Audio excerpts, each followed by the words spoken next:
Welcome to The Source, where we combine the headlines with in-depth conversations with the newsmakers themselves. Today on the program, good conduct time allowance for sale. Pwedeng mapaiksi natin yung serving of sentence ng asawa mo. Sabi ko, in what way, ma'am? Yun nga lang magastos.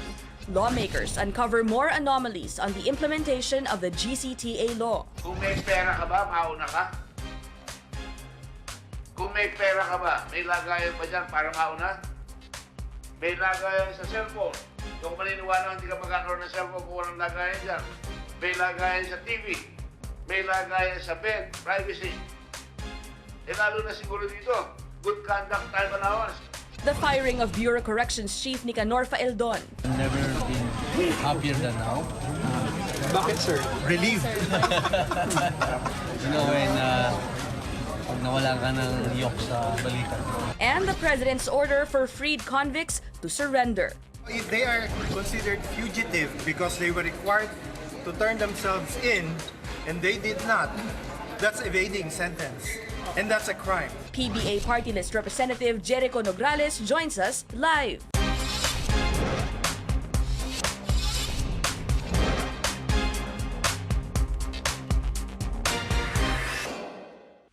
Thank you for joining us. Sitting in for Pinky Webb, I'm Ina Andolong.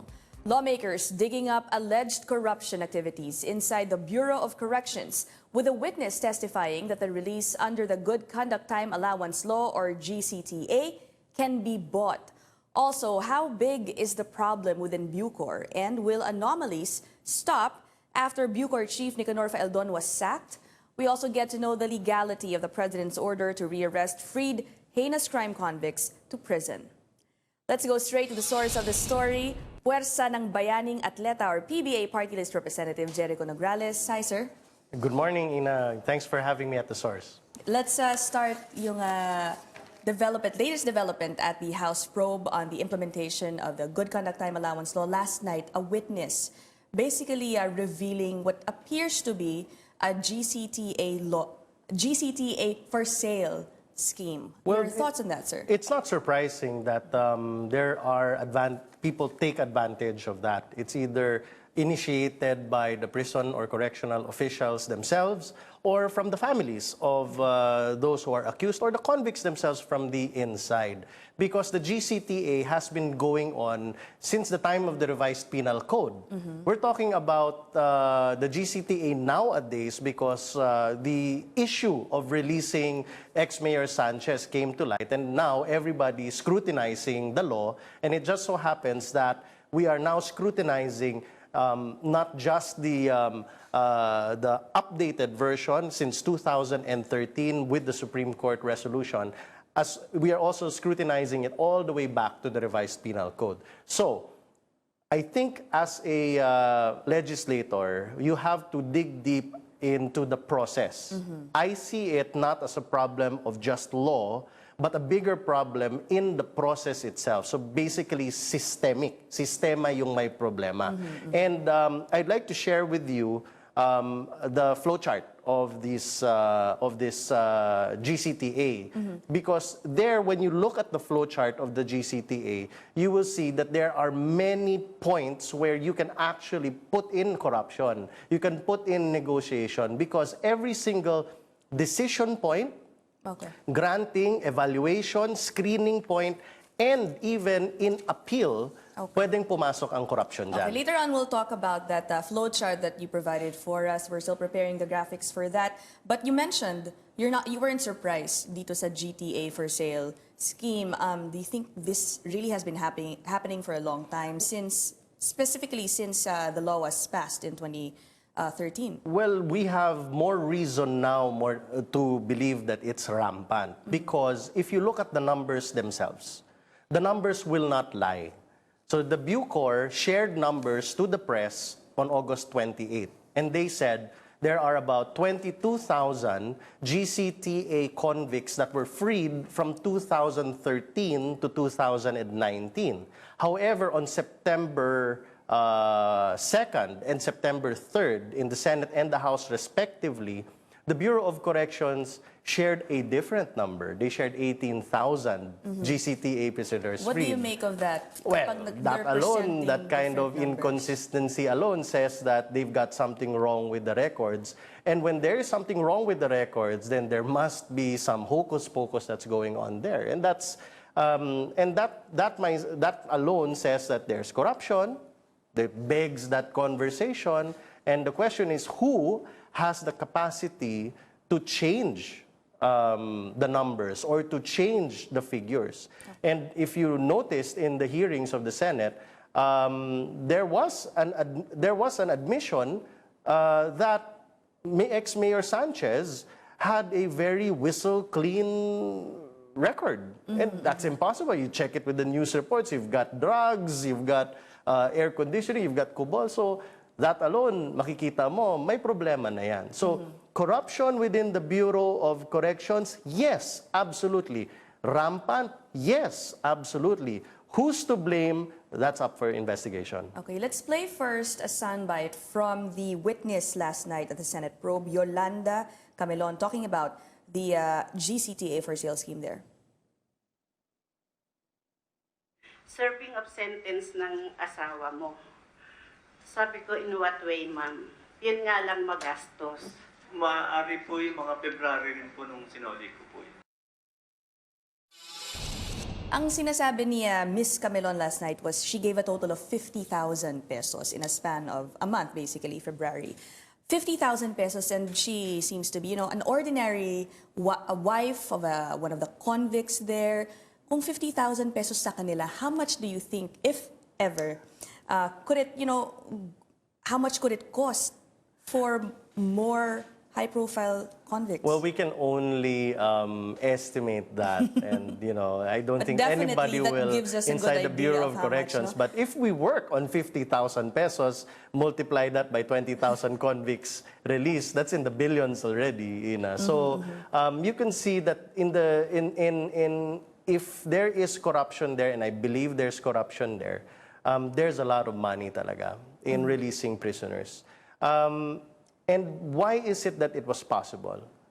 Ultimately, it's the system that was put in place. Congress passed a law. Former president signed that law. And then there was that IRR, which was not faithful to the law. And then after the IRR, you got yourself a manual of procedure and then a uniform manual of procedure in implementing these time allowances across all three, the CPI, the STAL, the GCTA, as well as with the clemency procedure and the parole and pardon procedure. And you will see that every inconsistency is a chance of corruption. Yes. So the system itself and the procedures that they created there, the flow charts that they followed, that alone is susceptible for corruption, and I believe that so many people have taken advantage of it. So many people, as you mentioned. We just had Congressman Ching Velasco talking about that, and he said, there is a conspiracy.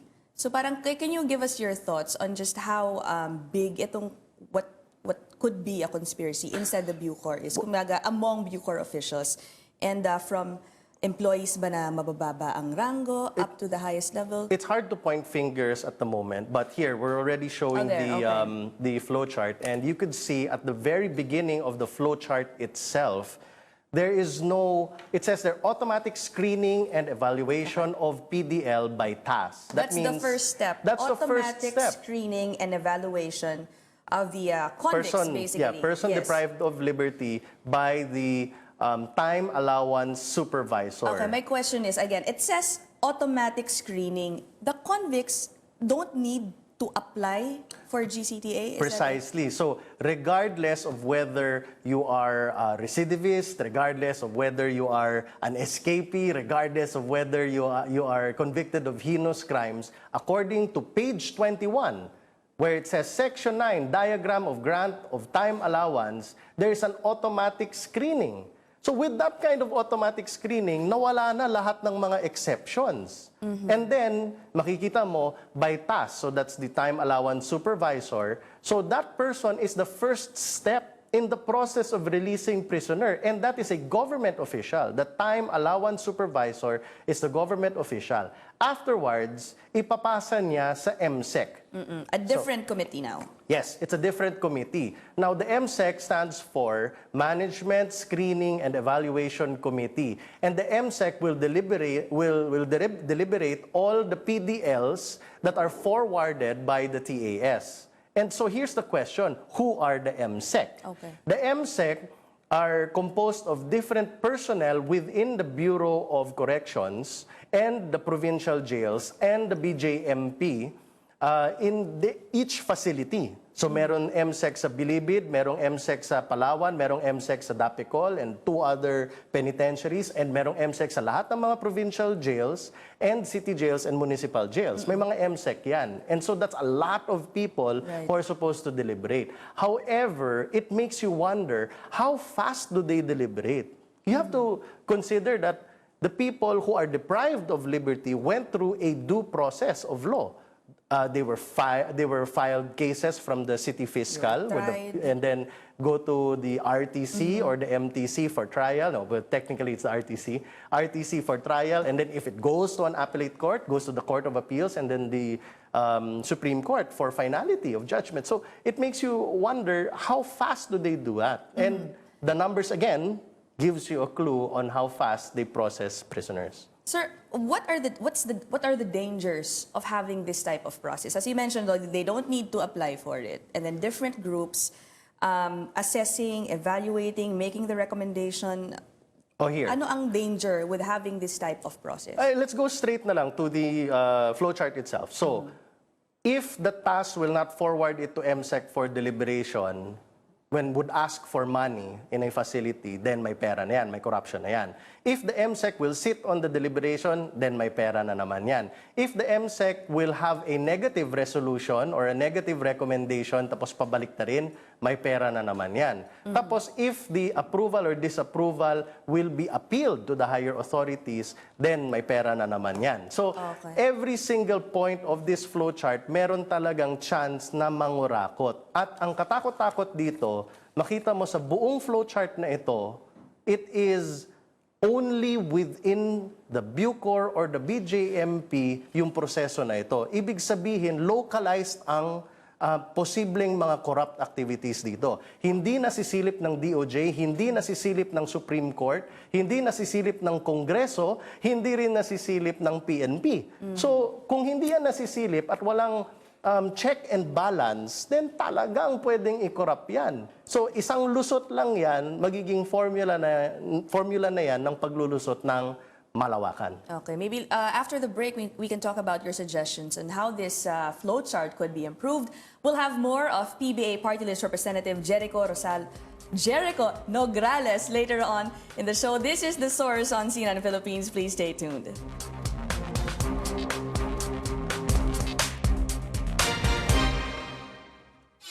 You're watching The Source on CNN Philippines. Our guest today, Puwersa ng Bayaning Atleta or PBA Party List Representative Jericho Nograles. We're still talking about the GCTA. Let's play a soundbite of former Bucor Chief Nicanor Faeldon saying that hindi daw po niya alam yung alleged GCTA for sale scheme. Ako nung narinig ko yung testimony, gusto kong maiyak eh. Kasi I work hard every day to try to fix that thing. Gusto kong maiyak sa lalo. What do you think about that, sir? The former Bucor Chief saying that he had no idea that these schemes or this scheme was happening. Well, you know, it's entirely possible that he's telling the truth, considering that in his previous position as Commissioner of Customs, that is exactly how he answered the questions on paano nakalusot yung shabu at saka yung proseso na yan. And then sinabi naman din niya exactly the same answer. Hindi ko alam paano nangyari yon. And when you ask him about anything legal, and I remember this because I was also active in the investigation of the smuggled shabu. I think that's 6.4 billion pesos worth of shabu. And that was exactly his answer. He was the legality.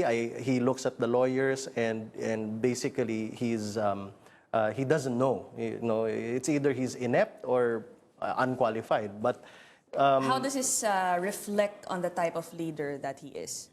Well, I couldn't really comment on that. But what I can do say is that what the president did in relieving him of his duty was, I'm sure, was a very tough choice. I'm pretty sure also that the president asked him to fix the Bucor, and unfortunately, he failed in that job. Okay, now Bucor, sir, saying about 22,000 convicts released under the GCTA since it was implemented, about 2,000 heinous crime convicts. Now, you were telling us kanina, you also have data to give us a clearer picture on how many convicts talaga ang nakakalaya regularly. Paano ba? Okay. Because of the GCTA. Okay. First of all, 2 points. Number one, they're giving us different numbers. On August 28, what the Bucor released to the press is that there were 22,000 convicts released. And then on September 2 and 3, they gave a different number. They said that there are 18,000 convicts that were released under the GCTA. The House Committee on Justice directed the Bureau of Corrections to submit a written explanation for the disparity of the numbers.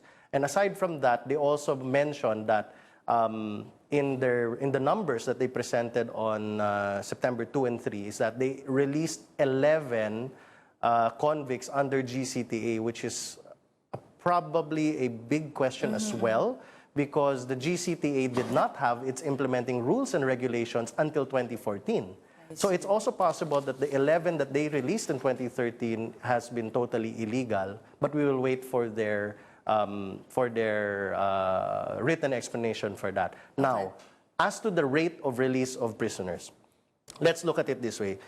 According to the latest numbers of the Bureau of Corrections, they said they released 3,566 convicts in 2019 alone. That's a lot of convicts, 3,566. Supposing that there have been 200 working days in 2019 so far, that's a rate of release of 17.83 convicts per working day. 17.83. And then if you divide that by 8 hours in a working day, it comes out to 2.2 convicts released per hour, or approximately 1 convict released every 30 minutes. Now that's released. 1 convict released every 30 minutes. That is so absurd. That is already a slap on the face of justice. Considering that it takes so long to convict a person. According to the Supreme Court, in the Office of the Court Administrator, the first decision in an RTC, on the average, takes about 3 years. So 3 years to get a verdict of innocent or guilty, and then it takes 30 minutes to release somebody. Ganun ba yun? Masyado namang binastos yung justice system natin. And we have to be very clear. The Supreme Court said in 1967, People versus Fideltan, that the job of the executive, as in this case, the wardens, the Bucor, the BJMP, is to carry out the valid sentences meted by the court. Hindi karapatan ng mga Bucor to change the sentences. They have no right to do that. Okay. Sir, you provided us with another chart. Can you explain to us, ano ito? Computation for GCTA. We'll put that up again. Ano ba itong nakikita Yes, that's natin, page sir? 27 of the Uniform Manual of Time Allowances and Service of Sentence. Okay. This one is precisely what Attorney Estelito Mendoza mentioned, former Justice Chief mentioned in the Senate yesterday. As you can see, there at the bottom, in the computation of time allowances, you have the date of detention, plus the maximum imposable penalty. Now, that is a point of contention. Attorney Estelito Mendoza talked about specifically this and applied it to the case of rape slave convict Antonio Sanchez. That's right. So, using the 7 life sentences, and let's suppose that that's 30 years per life sentence, and then this is you've got for 210 Antonio years. Sanchez, So, yeah, using Antonio Sanchez as an example, that's 210 years. If he's going to get 20 years off, you shouldn't apply that to the maximum 40 years detention. You should apply that to the 210 years of his sentence that is meted out by the court. So 210 minus 20, then you have 190 years to go. And if that was the interpretation from the beginning, wala nang issue on whether or not he was, there would have not been any controversy dahil hindi naman siya magiging automatic, hindi siya makakalaya earlier. Yes, than that's 40 correct. years. That's correct. So even if you apply all the good conduct time allowances, supposing you apply all the good conduct time allowances for Mayor Sanchez, then the reckoning point should be the 210 years and not the 40 years. Now, we are learning, as legislators and as a nation, we are learning that we should not bastardize the justice system. Now, the court said you have 7 life sentences. Let us not unduly shorten that or put us in a constitutional crisis where the executive or the legislative is already encroaching into the power of the courts to mete out these penalties. Okay, we'll take another short break. This is The Source on CNN Philippines. Please stay tuned.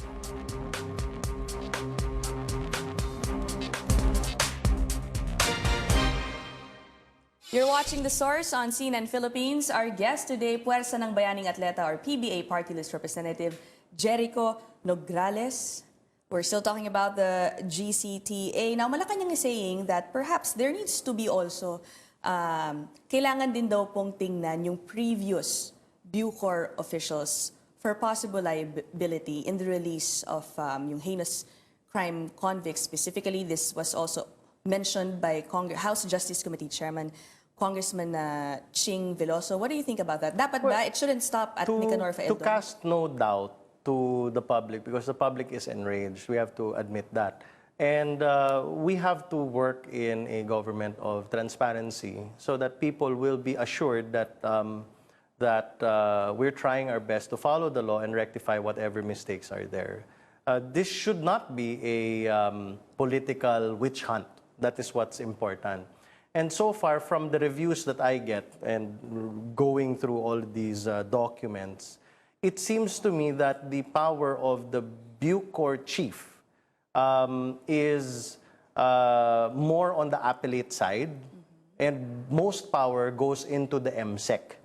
So it is the MSEC that actually makes the decision on whether they would say that this prisoner is actually granted. And The they MSEC, do again, for our viewers, is the Management committee Screening and which basically Evaluation Committee. deliberates, Yes. evaluates So yung they're the ones who GCTA. recommend whether this prisoner has already met the minimum requirements to be freed from the prison facility. So any mistake of the MSEC or any mistake of even prior to that, the supervisor, it gets carried over all the way to the Director General. So I think we need more studies and more interviews as to the actual process for us to see how deep the problem goes. Okay, but this early, sir, as a lawmaker, are you looking at initial amendments or changes dito sa process that we've been talking about? Yes, absolutely.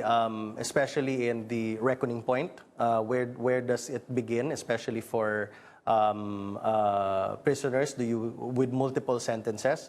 We have to make it very clear who are exempted from the time allowance because there's that fight between Section 1 and Section 3 of the law. We should also include the review process and the final process, because recently we discovered the Department Order 953 of the Secretary of Justice, that only the Secretary of Justice and not the Bucor Chief or the BJMP Chief can release life sentence prisoners or heinous crimes prisoners. So, Do you want more involvement of the DOJ? well, definitely that the DOJ must be involved, and it cannot be only within one bureau in the release of a prisoner. Imagine that it takes one whole arm of government, which is the judiciary, to mete out a sentence to a person. and suddenly a bureau can overturn all of that. So there's already that disbalance there, and it's already a slap on the face of the judiciary system if the constitutionality of the judiciary system is under attack. Okay, last point, sir, about the president's order to have all the heinous crime convicts freed, rearrested. What challenges do you see in that directive? Well, unang-una, let's already talk about the obvious. Sinong preso gusto bumalik? Diba? So who wants to go back in jail? Nobody wants to go back in jail. So there's already that common sense problem. However, I do see that there is legality in the order. So the president asked the convicts who may have been released erroneously under GCTA to surrender themselves to the nearest police station. But he also said if they refuse to do so, they will be arrested without any arrest warrant. Then that is actually also covered by law, considering that if the convicts will not surrender themselves, then they can immediately be considered escapee. So if they're considered as an escapee, they can be liable for Article 157 of the Revised Penal Code, which is the evasion of the service of a sentence. So they have a legitimate sentence from the courts of law, and then they're just evading that sentence. Okay. And should they evade that sentence, continually evade that sentence, then the Rule 113 of criminal procedure would come in, specifically Section 5C, where you do not need a warrant of arrest to take into custody an escapee from a penitentiary. Okay. So just lastly, you agree with those saying that there needs to be no court order, no need for any order of recommitment from a judge to execute this directive? Yes, so long as they are considered an escapee. Now, may consuelo de bobo, last. If a convict who has erroneously been released will voluntarily surrender themselves, then they can be granted time allowance for loyalty. Okay, thank you. PBA Party List Representative Jericho Nograles. Thank you for joining us here on The Source, sitting in for Pinky Web. I'm Ina Andolong. You're watching CNN Philippines.